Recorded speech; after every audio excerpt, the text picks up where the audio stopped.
kemerdekaan Indonesia. Dan itu harus dibayar oleh anak cucunya. Dengan apa? Memegang pemerintahan ini selama-lamanya.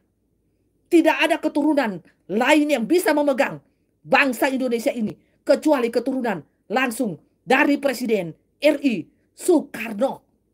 Sangat mahal dia membayar kemerdekaan ini. Dia disiksa sampai akhir hayatnya dengan pengkhianatan jenderal-jenderal yang ada di bawahnya untuk menculiknya, untuk menyiksa dia sampai dia mati. Jangan sejarah membohongi. Kami yang melihatnya. Kami yang melihatnya. Kami tidak berpolitik, tetapi kami berbicara kebenaran yang dibuka, yang ditutup-tutupi oleh sejarah ini. Ingat, kalau kami berbicara, manusia membantah, mati di tempat. Siapa kami? Roh kami ini adalah Alfa dan Omega, pencipta langit dan bumi. Manusia siapa yang bisa membantah kami? Roh kebenaran yang sedang berbicara saat ini. Jangan main-mainkan kami. Kebenaran masih bisa didengar. Jangan dibutakan oleh sejarah, kepalsuan sejarah yang kalian pelajari selama ini. Jangan. Roh kami adalah roh kebenaran yang membuka segala sesuatu dari segala dimensi kehidupan manusia. Tidak ada yang tersembunyi di mata kami. Jangan membuat jenggotku semakin gatal saja. Melihat kebodohan, melihat keangkuhan, melihat kebusukan bangsa ini. Jangan. Kami tidak suka. Kami tidak suka. Kami tidak suka akan kebohongan. Dan kami tidak suka akan kepalsuan manusia. Kami tidak suka. Terlalu banyak koruptor. Terlalu banyak korupsi. Sita semua harta mereka. Dan bagi-bagikan itu kepada orang susah. Yang ada di Papua sana. Bagi-bagikan itu kepada semua, kepada mereka. Jangan kalian terlalu serakah manusia. Jangan. Jikalau kalian dengan anak cucu kalian akan masuk hidup-hidup ke dalam tanah, kami akan menggoncangkan dunia ini. Untuk itu di detik-detik terakhir ini kalian bertobat. Jangan sampai kami membelah tanah-tanah ini dan masuklah kalian dengan mobil-mobil kalian, dengan rumah-rumah kalian. Kalian sudah melihatnya. Contoh yang paling nyata. Kalian mau terjadi seperti gempa 28 September di Palu? Semuanya masuk dengan mobil-mobilnya, dengan harta-hartanya, dengan anak istri semuanya masuk. Masuk hidup-hidup, dalam keadaan hidup-hidup, terkubur hidup-hidup. Mempelai kami ini sudah peringatkan akan terjadi bencana yang sangat luar biasa. Tsunami laut, tsunami juga di darat. Siapa yang percaya pada waktu itu? Semua orang mengatakan dia gila. Halusinasi, hamba Tuhan yang gila. Tetapi manakala terjadi 28 September, bukankah terjadi sesuai dengan perkataannya? Ya dan amin. Dan dia sebelum meninggalkan kota itu, menginjakkan 3 kali kakinya di lantai. Tanda konfirmasi langit dan bumi, hancur kota itu. Dan mengibaskan jubahnya. Aku tidak akan melihat lagi kota ini seindah sekarang. Aku harus pergi ke kota Jogja. Bukankah sampai di kota Jogja, manakala bencana itu datang, dia ke sana kemari, ya, di kafe untuk meminta bantuan. Dan bantuan dari mahasiswa itu dikirim langsung ke Dolo. Ya, semua kami mahasiswa bergerak, baik itu baju-baju, dana terkumpul 1 miliar lebih. Tersalurkankah? Tanya kepada masyarakat Palu. Kami mengumpulkan di sini dari berbagai mahasiswa yang berasal dari Palu. Baik Muslim, paling banyak Muslim. Mempelai juga, semuanya kami untuk menolong. Apakah itu dilihat kamera? Tidak. Ya, bertrek-trek itu bantuan ke sana. Dibantu Bapak Ibu. Ya, seperti itu. Ya, kesaksian mempelai ini, ya dan amin. Banyak yang terlibat, ratusan mahasiswa Muslim. Hanya 1, 2, 3, 5 orang mahasiswa Kristen. Kami bergerak diam-diam, meminta bantuan di sini untuk menyalurkan kepada pengusaha sampai terkumpul 1 miliar lebih Bapak Ibu. Dan mempelai hanya menjalankan tugas saja. Dan yang mengambil uang itu disalurkan kemana-kemana itu dari mahasiswa Muslim. Ya, seperti itu yang mempelai lakukan. Ketahui dari pengumpulan dana dari mahasiswa Muslim sangat banyak dan mereka salurkan langsung ke Palu. Maukah kalian seperti itu? Mau itu bantuan sampai di tempat atau tidak? Itu tergantung mata kami semuanya melihat. Mata kami semuanya melihat. bantuan juga dari mancanegara, semuanya mata kami yang melihat. Uangnya lari kemana? Apakah lari ke kantong pribadi?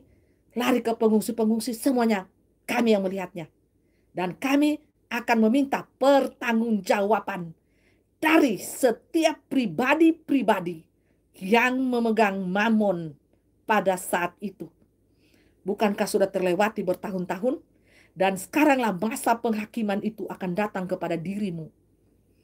Semuanya tidak terkecuali. Bencana dimanapun, apakah uang itu tersalurkan kepada yang membutuhkan atau masuk di kantong pribadi lewat pribadi, semuanya masing-masing kami meminta pertanggungjawabkan di alam roh. Apakah Anda sudah mati, meninggal pada saat ini, atau Anda masih hidup? Kami akan meminta pertanggungjawabkan dari dirimu sendiri. Siapkah Anda untuk mempertanggungjawabkan itu di hadapan tahta pengadilan Kristus nantinya?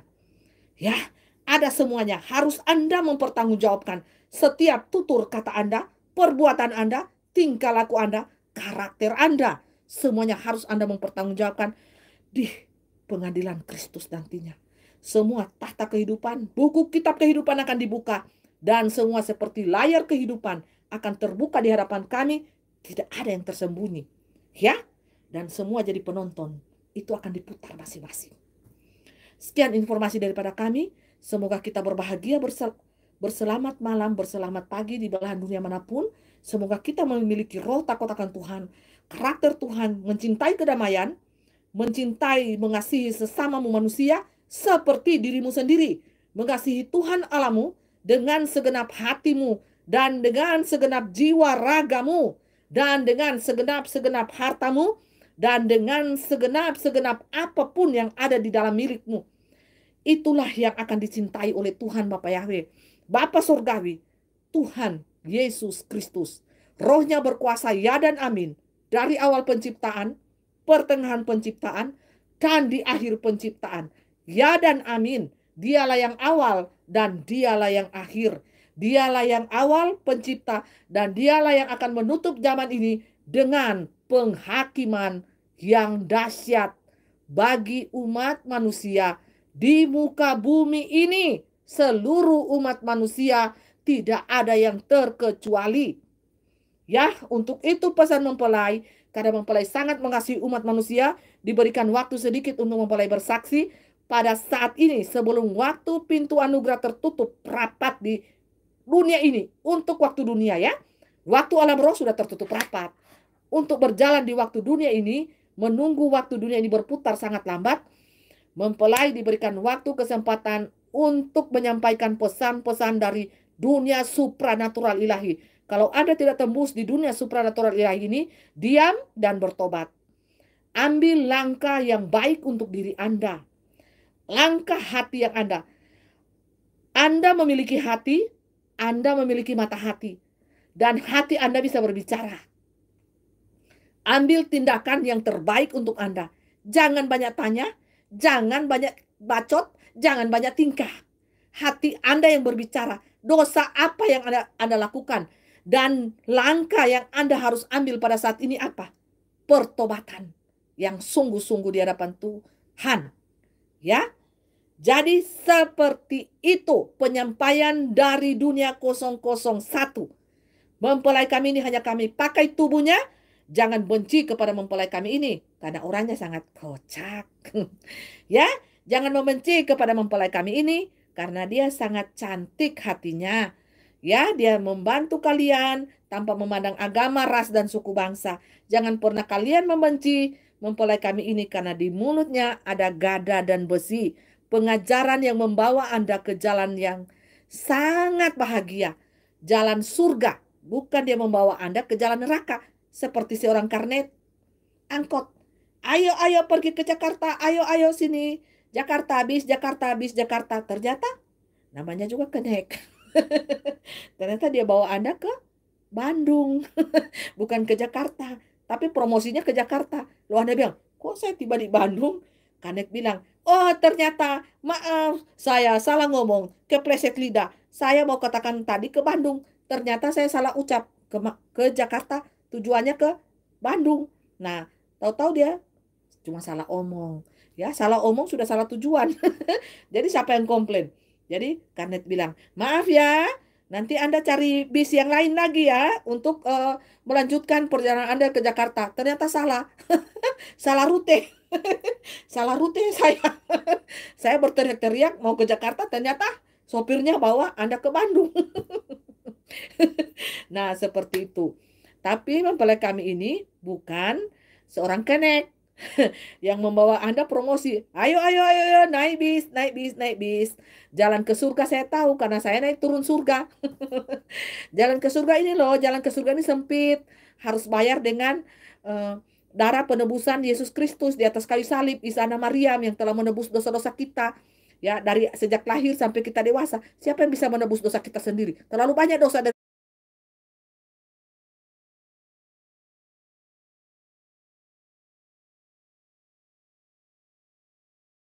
kebaikan yang kita lakukan manusia ini. Ya, terlalu banyak dosa daripada kebaikan. Ditimbang-timbang di alam roh, ada dosa terlalu banyak, berat di dosa daripada kebaikan.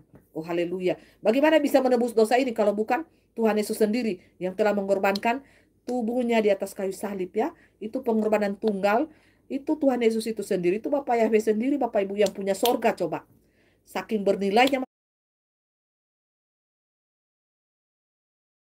manusia, saking berharganya manusia, untuk itu dia turun menyamar jadi manusia, menebus dosa manusia. Tapi apakah zaman dahulu itu manusia sadar?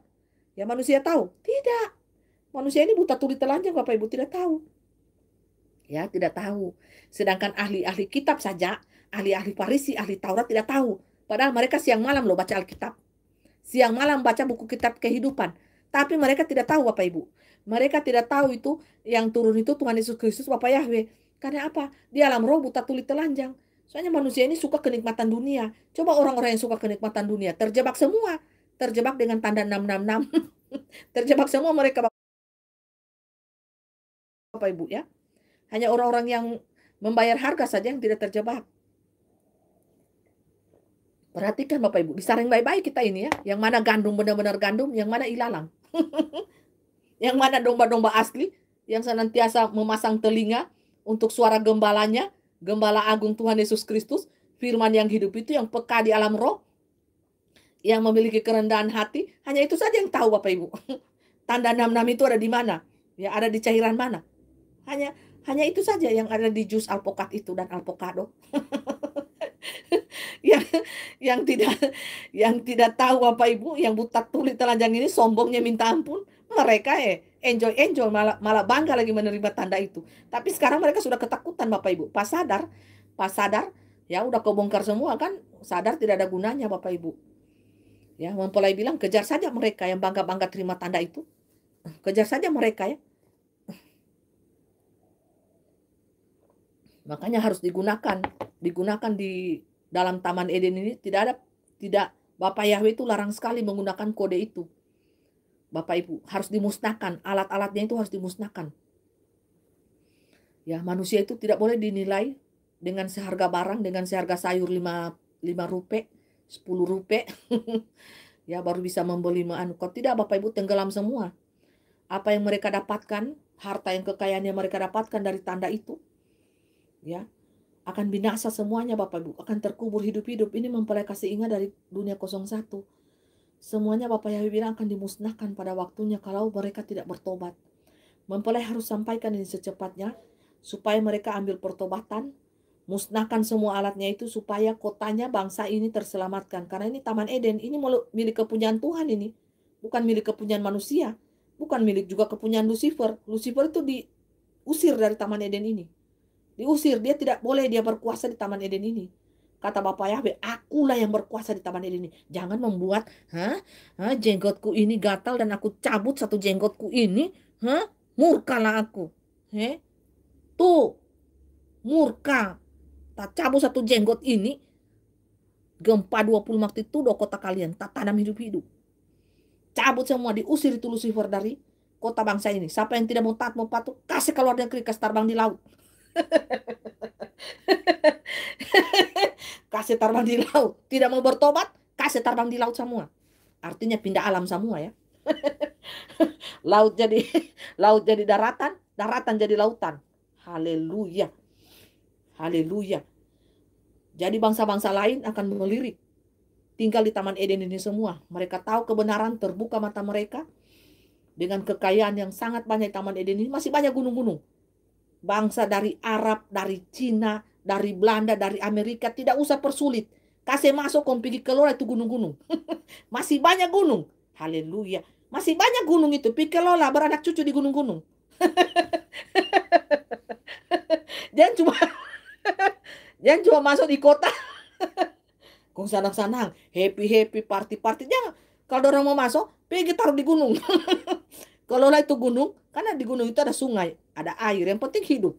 Masih banyak di lahan-lahan, banyak sekali kekayaan ini Taman Eden. Kata rohku, harus semua bangsa, semua dunia, mata dunia melihat di mana Taman Eden itu, surga Atlantik itu, Indonesia. Ya. Jadi, haleluya. Mau bangsa Arab, bangsa Cina, mau bangsa Hong Kong, bangsa Jepang, Korea, Amerika, kan so kedinginan di sana, orang mau mati kedinginan, orang di sana mau mati juga dengan api, jadi mengungsi memang, no, pergi keruju di gunung saja supaya jadi rame, beranak cucu, akhirnya cucunya kita besok-besok so jadi Indo-Indo, ada Indo Belanda, Indo Jepang, ada Korea-Korea, tambah gagah kan. Nah, zaman dahulu kan juga begitu, sayang, ya. Orang Jepang pergi bawa lari gadis-gadis di kampung yang cantik-cantik, pergi beranak cucu di gunung, so itu jadi orang-orang gunung sana. Gagah-gagah orang keturunan. Seperti itu pembukaan kebenaran alam roh. Ya, seperti itu. Jadi mau apa lagi? Pergi bercocok tanam. Bercocok tanam, batanam di tanah, batanam juga di anak. Bercocok tanam. Akhirnya menghasilkan buah. Buah yang banyak. Mau bagaimana lagi hidup? Cuma gitu kok, simpel. Tuhan bilang, usahakanlah tanah itu kepada Adam. Pas dia diusir, usahakan tanah itu akan menghasilkan makanan bagimu. Diusahakan itu tanah itu bercocok tanam, dapat anak banyak, dapat anak juga hasil banyak tuh.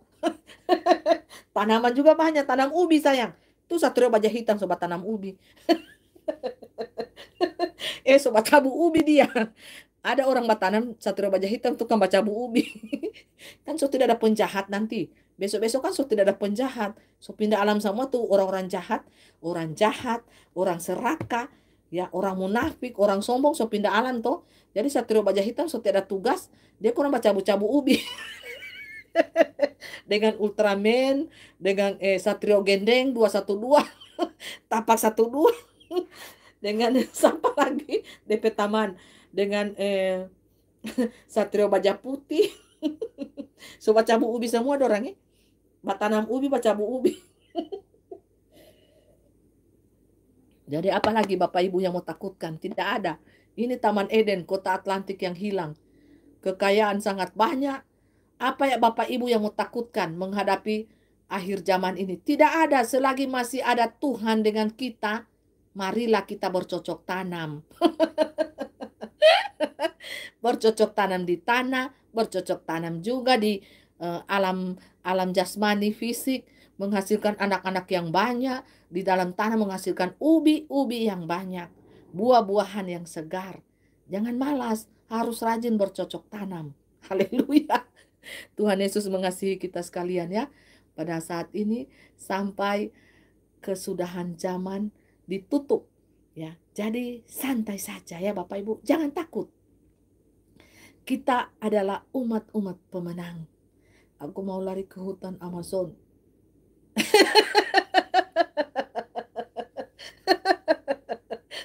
Haleluya. Mujuli amin. Ini panitia aku mau lari ke hutan Amazon aja. Tidak usah lari kemana-mana. Ini kan Taman Edennya Tuhan. Tidak boleh. Lucifer itu tidak boleh berkuasa di Taman Eden. Dia kan hanya kacungnya Tuhan. Kalau Tuhan usir sudah waktunya. Memang semuanya ini diizinkan Tuhan. Terjadi Bapak Ibu. Pandemi. Klondomi. Ada juga. Semuanya diizinkan Tuhan. Semua yang terjadi di bawah kolong langit bumi ini. Atas seizin Tuhan. Ya, ingat ini. Tak sehelai rambutmu pun jatuh kalau tidak seizin Tuhan. Semuanya seizin Tuhan sayang ya. Jangan apa ini? Jangan kamu shelter yang paling atas, siapa tahu selamat. Apa ini? Ngobrol apa ini? Nah, jadi seperti itu ya Bapak Ibu. Jangan pernah takut, jangan pernah gentar, kitalah umat pemenang. Ada lagunya. Kitalah umat pemenang, kita umat pemuji, kita anak perjanjian, Tuhan telah datang ke tengah-tengah kita. Jadi Tuhan itu pembela kita loh. Ya dan amin. Dia bukan cuma datang di dalam dunia roh, tapi dunia fisik juga. Untuk membantu manusia yang tersolimi. Dia akan bantu Bapak Ibu. Datang tiba-tiba. Nah, tidak ada satu orang pun manusia yang tahu. Karena bergeraknya di alam roh kan. Nah, seperti itu. Seperti itu sayang. Ya, jadi lebih aman di hutan Amazon mendirikan perkampungan di atas gunung. Ya, tapi peralihan ini Bapak Ibu bakalan cepat ya. Rakyat bersatu, rakyat hantam ini, itu semuanya tergantung di tangan rakyat dan iman rakyat. Ya, rakyat bersatu, rakyat hantam ini dengan iman kita betul-betul menyembah Tuhan, satu Tuhan, Allah di atas segala Allah. Tidak ada Tuhan selain Allah. Yesus Kristus Bapa Yahweh, namanya Isa anak Maryam. Nah, kalau kita benar-benar beriman kepada Tuhan, carilah hadirat Tuhan itu. Carilah Tuhan bagaimanapun caranya. Bukan hanya fisik yang orang lihat, kita ada di rumah ibadah, bukan, tidak penting. Di kamar pun Bapak Ibu, kita datang di hadapan Tuhan, di hadirat Tuhan kita tersungkur. Di hadapan Tuhan kita hormati hadirat Tuhan dengan sujud menyembah kepadanya. Mempelai itu sering sujud menyembah kepada Tuhan, tapi di atas primbet menghormati hadirat Tuhan itu, mempelai sujud, kepala mempelai sampai di primbet itu ya, bukan di lantai tapi di atas primbet mempelai sujud. Soalnya kalau di lantai sakit Bapak Ibu, nanti mempelai pejidat ini semua hitam lagi ya, sakit. Jadi mempelai sujud di atas primbet. Tapi yang penting sikap hati kita itu bagaimana kita menghormati kekudusan hadirat Tuhan itu ada di depan kita, ada di samping kita. Dia ada di samping kita sebagai sahabat kita, dia ada juga di samping kita sebagai kekasih kita, dan dia ada di depan kita sebagai ayah kita, sebagai raja, sebagai bapa yang baik. Itu mata mempelai sering melihat. Mempelai tidak sendiri, dia ada di samping, sebagai saudara, sahabat, kekasih, sebagai bapa. Banyak sekali fungsi atau profesi atau semua elemen hubungan manusia itu ada di dalam satu pribadi ini Bapak Ibu. Dia bisa menyamar sebagai apa saja. Teman yang baik sekali, kekasih yang sangat baik, bapa yang sangat baik. Kasihnya itu ada terkandung dalam satu paket. Kasih seorang bapa, kasih seorang ibu, kasih seorang sahabat, kasih seorang kekasih. Satu paket ini manusia tidak ada bisa yang bisa memberikan kasih satu paket cinta itu dalam satu kaligus, dalam satu waktu, satu kaligus. Tidak ada Bapak Ibu. Dan jiwa kita ini yang hampa, jiwa kita ini yang hancur, jiwa kita ini yang berantakan, rasa trauma, rasa sakit hati, tersolimi, teraniaya, itu hilang dalam sekejap. Dihapus dalam satu hitungan detik Bapak Ibu. Dan bisa dirasakan sampai kita bawa mungkin pada saat kita mati. Pada saat kita berjumpa dengan sosok pribadi ini. Tuhan Yesus Kristus. Itu yang mempelai rasakan.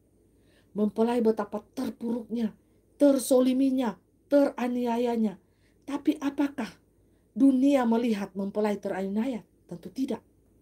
Tersolimi? Tentu tidak. Tidak sama sekali. Karena ada roh penghibur. Roh Tuhan itu sendiri ada di hati mempelai kami ini. Sehingga dunia hanya melihat senyuman manisnya. Dia selalu suka tersenyum kepada siapa saja. Itu yang dunia tahu. Mempelai ini dari keturunan orang berada, dengan 3 bersaudara, banyak diincar lawan jenis, dan banyak yang iri hati kepada mempelai kami ini karena kecantikannya. Walaupun manusia dunia banyak memiliki kecantikan, tetapi belum tentu mereka memiliki kecantikan hati seperti ada di dalam diri mempelai kami ini. Bukan dia yang memuji dirinya. Bodoh. Banyak manusia terheran-heran kenapa mempelai suka memuji dirinya sendiri. Kami yang memuji dirinya sendiri. Kami itu siapa? Roh Alfa dan Omega. Jangan salah, manusia ini sangat bodoh. Mereka tidak tahu manakala roh kami berbicara, manakala mempelai kami ini berbicara. Kalau mempelai kami ini berbicara, dialah sangat kocak, orangnya humoris. Coba saja di mana ada dia, semua orang tertawa. Bersuka cita. Karena dialah roh penghibur itu sendiri. Roh damai cinta kasih itu sendiri. Kalau dia menegur Anda keras, berarti itu Anda sudah melampaui batas sebagai manusia. Anda sudah melakukan dosa. Sehingga Anda dapat teguran yang keras. Daripada Roh Kudus. Bukankah rohnya sangat lemah lembut? Dia tidak bisa mendengar suara yang keras, menangis. Dia tidak bisa mendengar suara bentakan, langsung ciut. Dan dia tidak bisa menerima suara yang naik nada dengan tinggi yang keras, rohnya akan sangat tertekan. Karena dialah roh yang lemah lembut. Dialah roh yang lemah lembut itu berdiam di dalam diri siapa? Mempelai kami ini. Yang kalian kenal dengan siapa? Roh Kudus yang berdiam di hati manusia. Itu mewakili satu pribadi yang sangat lembut. Itu saja penyampaian pembukaan rahasia yang terbesar di akhir zaman ini. Semoga kita membuka mata hati kita, membuka iman kita, dan kita menerima ini sebagai manusia yang penuh ketaatan. Tidak banyak tanya. Manusia yang taat, yang beriman itu tidak banyak pertanyaan dan tidak ada perdebatan. Imanilah itu sebagai imanmu kepada Allah di atas segala Allah. Allah yang hidup, bukan Allah yang mati. Allah yang berkuasa, bukan Allah yang abal-abal. Bukan Allah yang tidak mampu berbuat apa-apa. Bukan seperti itu Allah yang hidup. Allah yang hidup itu memegang 3 dimensi waktu. Waktu abad masa lalu, waktu sekarang, dan waktu masa depan. Itulah Allah yang hidup. Dan dia berkarya. Rohnya ada bagi kita di tengah-tengah manusia ini. Terpuji-pujilah nama Tuhan Bapa Yahweh, Bapa Yesua HaMashiach Elohim. Terpuji-pujilah. Tuhan Yesus memberkati kita sekalian, yang akan memberkati mempelai, yang sudah memberkati mempelai, ke-7 bintang Bapa Yahweh, ke Pangeran Ilahi, kedua nabi saksi Elia dan Henok pada saat ini, dan pada saat selanjutnya. Tuhan Bapa Yahweh memberkati kita sekalian, pekerjaan Bapak Ibu anak-anak Tuhan dimanapun berada. Tuhan Yesus, Bapa Yahweh, Bapa Yesua HaMashiach Elohim, memberkati kita sekalian. Dimanapun kita berada, berlipat-lipat kali ganda. Ya, dimanapun Anda berada, di jalan akan dilindungi oleh malaikat Tuhan, sehingga roh maut akan jauh daripada Anda. Ingat, sebelum Anda berkendara, berdoalah dahulu. Berdoalah dahulu, bacalah doa dari hati Anda, supaya malaikat maut tidak menjemput Anda di jalan. Setan tidak menghalangi Anda di jalan sehingga Anda mengalami tabrakan maut. Banyak sekali akan terjadi tabrakan maut, jatuh pesawat-pesawat, dan kapal-kapal akan tenggelam, tabrakan maut yang beruntun. Untuk itu mempelai ingatkan kepada manusia saat ini, berpuasalah, berdoalah dimanapun kalian berada, sehingga